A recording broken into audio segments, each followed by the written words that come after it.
First time ko lang makakita mga kaibigan ng earphone na merong touchscreen features. At higit sa lahat mga kaibigan, pwede mo lang i-control dito lahat using the touchscreen niya mga kaibigan. So eto nga pala siya, makikita mo na rin yung battery niya kung sa left or right ba is palobat na or hindi. So eto siya mga kaibigan, kompleto na, sobrang ganda kasi meron din siyang oras dito mga kaibigan na yan. So yung brightness, pwede mong babaan, pwede mong taasan. So tayo middle lang. So ito yung volume. Pwede mo na kagad i-adjust dito pa lang mga kaibigan, no? 'Di ba? Sobrang ganda. So napakadami pa niya, may spiral audio pa rito. Ito yung ambience, so equalizer, ito yung sa music. Pwede mo makontrol dito mga kaibigan na yung language, kung iba-iba yung language niyo, pwede. So yung light, ayan mga kaibigan, parang flashlight siya.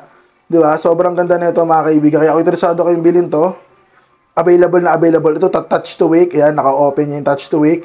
Meron siyang stop timer, wallpaper, pwede nating palitan guys. So, ito yung pang-take ng photo pag nakakonect na. So, find earbuds, left or right.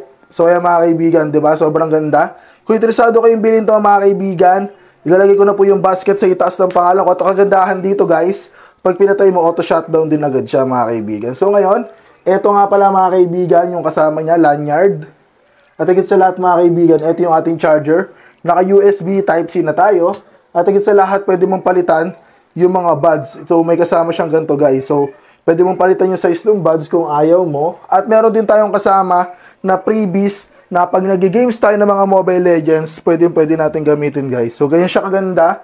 So, kung naghahanap ka ng ganitong klaseng item, yung basket nasa itaas ng pangalan ko, order na, check out na, let's go!